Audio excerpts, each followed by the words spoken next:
जय श्री कृष्णा दोस्तों, कैसे हो? उम्मीद करता हूँ कि आप अच्छे होंगे। आज मैं आपको इस वीडियो में कृष्ण अवतार बाबा रामदेव जी के बारे में बताऊंगा। युगों युगों से यह चलता आ रहा है कि जब पृथ्वी पर अधर्म पाप ने मृत्यु लोक पर अपना साम्राज्य स्थापित किया है, तब ईश्वर ने स्वयं प्रकट होकर पापों से पृथ्वी को मुक्त करवाया है। जब भी पृथ्वी पर पाप डालते हैं, तब ईश्वर ने कभी राम, कभी कृष्ण, नरसिंह, कच्छ, मत्स्य आदि अनेकों रूप में प्रकट होकर पृथ्वी को पाप युक्त बनाया है। उसी प्रकार कलयुग में पश्चिमी राजस्थान में फैले भैरव नामक राक्षस के आतंक एवं तत्कालीन समाज में असभ्यता, सांप्रदायिकता अपने चरम पर सीमा पर पहुंच गई थी। इसलिए भैरव राक्षस का वध एवं समाज में सामाजिक समरसता की अलख जगाने के लिए बाबा रामदेव जी का अवतार हुआ। यूं तो भारतवर्ष में विभिन्न धर्म, संप्रदाय एवं जातियों का देश रहा है, जहाँ समय समय पर विभिन्न धर्म संप्रदाय के अपने अपने देवी देवता, पीर, पैगंबर एवं सती जती हुए हैं तथा सभी धर्मों के अपने अपने पूजा स्थल, मंदिर, चर्च, मस्जिद एवं मकबरे हैं। उनके अनुयायियों की आस्था एवं श्रद्धा के केंद्र बने हुए हैं, जहाँ भक्तजन अपने अपने तरीकों से उन आस्था के केंद्रों पर अपनी मनोकामना पूरी होने एवं मांगते हेतु श्रद्धा सुमन अर्पित कर अपने आप को धन्य समझते हैं। मगर एक ऐसा पूर्ण महापुरुष जिसने जाति, धर्म, संप्रदाय, ऊंच नीच, अमीरी गरीबी का भेद मिटाकर मानव मात्र को प्रभु का रूप समझकर मानवता एवं सर्वधर्म समभाव का संदेश देकर कृष्ण के अवतार होने का एहसास कराया है, जिसे मुसलमान रामशाह पीर के नाम के मानकर उनकी समाधि पर शीश नवाते हैं, तो हिंदू कृष्ण अवतारी बाबा रामदेव मानकर अपने आप को पापों से मुक्त मानता है। यह उस समय की बात है जब अजमाल जी तंवर के कोई संतान नहीं थी। इस कारण राजा अजमाल एवं उनकी रानी मेनादे हर समय संतान नहीं होने के कारण बेचैन एवं दुखी रहते थे। अजमाल तंवर द्वारकाधीश भगवान कृष्ण के भक्त होने के कारण कई बार द्वारका की यात्रा कर चुके थे। एक बार वर्षा के समय अजमाल जी सुबह सुबह शौचालय से निवृत्त होकर वापस अपने महल की ओर आ रहे थे। तभी उन्हीं गांव के किसान खेती करने के लिए अपने खेतों की तरफ जा रहे थे। सामने से अजमाल जी तंवर को आते देखा तो किसान वापस अपने घरों की तरफ मुड़ गए। अजमाल जी आश्चर्यचकित हो गए और किसानों को बुलाकर वापस घरों की ओर मुड़ने का कारण पूछा, तो किसानों ने घबराकर यूं ही बीज, बैल, हल आदि पीछे भूल जाने का बहाना बनाया। मगर उस जवाब से असंतुष्ट नहीं हुए अजमल जी। किसानों से कहा कि तुम जो भी बात हो सच सच बता दो, तुम्हें सातों गुनाह माफ है। तब किसानों ने बताया कि अन्नदाता आप निसंतान हैं और आपके सामने आ जाने के कारण ऐसे अपशुगुन हो जाते हैं। अजमाल जी पर मानो पहाड़ सा टूट गया और मन ही मन अपने आप को कोसते हुए भगवान द्वारकाधीश का स्मरण कर कहा कि प्रभु, मैं जिस गांव का ठाकुर हूँ, उस गांव के लोग मेरा मुंह तक नहीं देखना चाहते, तो मेरा जीना बेकार है। यह सोच अजमाल जी घर पहुंचे। अजमल जी को दुखी देखकर रानी ने कारण पूछा, तो सब बात अजमल जी ने रानी को बताई।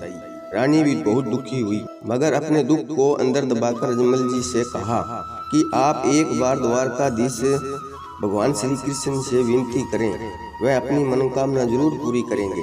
तब अजमल जी ने द्वारिका जाकर पागलों की भांति पुजारी से बोले कि बता तेरा भगवान कहाँ है, नहीं तो तुझे और इस पत्थर की मूर्ति दोनों को तोड़ दूंगा। तो पुजारी ने पागल समझकर कहा कि सागर में जहाँ पर वो सबसे तेज जल भंवर पड़ा रहा है, उस जगह समुद्र में भगवान आराम कर रहे हैं। अजमल जी तो भगवान पर दृढ़ विश्वास था, इसलिए श्रद्धा थी और वो सीधे समुद्र में कूद गए।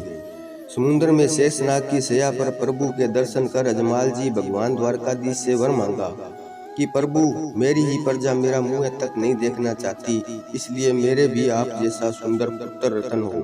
भगवान द्वारकाधीश ने कहा, मेरे जैसा तो मैं ही हूँ। तब अजमाल जी तंवर ने कहा कि प्रभु, आपको ही मेरे घर पुत्र रूप में आना होगा। यह वचन ले अजमाल जी वापस आ गए। प्रचलित लोक धाराओं के अनुसार अजमल जी के घर पहले पुत्र का जन्म हुआ, जिसका नाम बिरमदेव रखा गया। दूज के दिन अजमाल जी के घर बाबा रामदेव जी का जन्म हुआ। कलयुग के अवतारी बाबा रामदेव जी ने अपने शैशव काल में ही दिव्य चमत्कारी से देव पुरुष की प्रसिद्धि पा ली। प्रचलित लोक गाथाओं के अनुसार बाबा रामदेव अपने बाल्यकाल में ही माता की गोद में दूध पीते हुए चूल्हे पर से उफनते हुए दूध के बर्तन को नीचे रखना, कपड़े के घोड़े को आकाश में उड़ाना, स्वार्थियों सुथार सर्पदंश से मरने के बाद वापस जिंदा करना। ज्यों ज्यों बाबा रामदेव जी किशोर अवस्था में प्रवेश कर रहे थे, उनके देवी पुरुष होने के चर्चे दूर दूर तक फैले थे। प्रचलित गाथाओं के अनुसार कृष्ण अवतार बाबा रामदेव जी भैरव राक्षस के आतंक को मिटाने के लिए पृथ्वी पर लोक अवतरित हुए थे। एक दिन बाबा रामदेव जी अपने साथियों के साथ गेंद खेल रहे थे। खेलते खेलते गेंद को इतना दूर फेंक दिया कि सभी साथियों ने अपने आप को गेंद लाने में असमर्थता जताते हुए कहा, आपको ही गेंद लानी पड़ेगी। तो बाबा रामदेव गेंद लाने के बहाने वर्तमान पोखरण की घाटी पर स्थित सैसलमेर आकर भैरव के अत्याचारों से लोगों को मुक्त करवाना था। बाबा रामदेव जी के बालक रूप में सुनसान पहाड़ी पर अकेले देखकर पहाड़ी पर धूना लगाए बैठे बालीनाथ जी ने देखा तो कहा कि बालक तू कहाँ से आया है?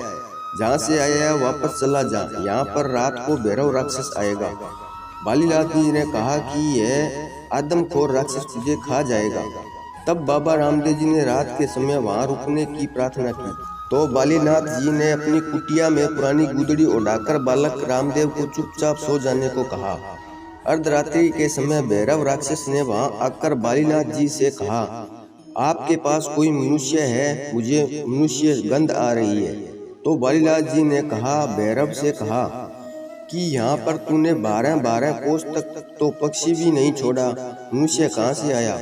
तब बाबा रामदेव जी ने गुरु बालीनाथ जी द्वारा चुपचाप सो जाने का आदेश दिए जाने के कारण बोले तो कुछ नहीं मगर अपने पैर से गुदड़ी को हिलाई तो भैरव की नजर गुदड़ी पर पड़ी तो गुदड़ी को खींचने लगा, मगर बाबा रामदेव जी चमत्कार से गुदड़ी द्रौपदी के चीर की तरह बढ़ने लगी। तो बालीनाथ जी ने महाराज ने सोचा कि यह कोई सामान्य बालक तो नहीं है, जरूर कोई दिव्य बालक है।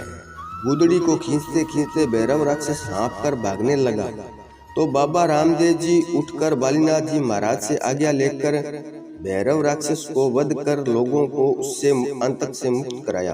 भैरव राक्षस के वध करने के बाद बाबा रामदेव जी भैरव राक्षस की गुफा से उत्तर दिशा की तरफ कुआं खुदवा कर रुणिचा गांव बसाया। बाबा रामदेव जी के विविध चमत्कारों के चर्चे दूर दूर तक सूर्य के प्रकाश की भांति फैलने लगे। उस समय मुगल साम्राज्य होने के कारण कट्टरपंथ भी चरम सीमा पर था। एक बार बाबा रामदेव जी की परीक्षा लेने के लिए 5 पीर आए। उस समय बाबा रामदेव जी की जंगल में घोड़ों को चरा रहे थे और पीरों को देखकर पूछा, आप कहाँ से आए हैं और कहाँ जाएंगे? तो उन पीरों ने अपने आने का पूरा वृत्तांत सुनाया तो बाबा रामदेव जी ने बड़े आदर सत्कार से उन पीरों को भोजन परोस कर पीरों से भोजन करने को कहा। तो उन पीरों ने दूसरे के बर्तन में खाना खाने से मना कर दिया कि हम तो अपने ही बर्तन में भोजन करते हैं और उन बर्तनों को अपने मक्का पर ही भूल आए हैं। तब बाबा रामदेव जी ने उनके द्वारा परीक्षा लेने को समझते हुए तुरंत हाथ पसारा और वहीं कटोरे उन पीरों को दिए और कहा, अपने कटोरे को पहचान कर ले लो। और उन पीरों ने नमन करते हुए कहा, हम तो पीर हैं, आप पीरों के भी पीर हैं। यह कहकर रामा पीर की उपाधि दे दी और कहा कि आज से मुसलमान भी आपको रामा पीर के नाम से मानेंगे। तब पीरों द्वारा भोजन करने के बाद दांतुन करके दांतुन की लकड़ियों से लगाई गई 5 पीपलियों के अवशेष आज भी रामदेवरा से पूर्व दिशा में 10 किलोमीटर 5 पीपली स्थान पर दूर मौजूद है। बाबा रामदेव दिव्य पुरुष होने के साथ साथ एक महान समाज सुधारक अछूतोद्धार भी थे। तो चलो दोस्तों, आज की वीडियो में इतना ही। मिलते हैं अगली वीडियो में, तब तक अपना ख्याल रखना। जय श्री कृष्णा। धन्यवाद।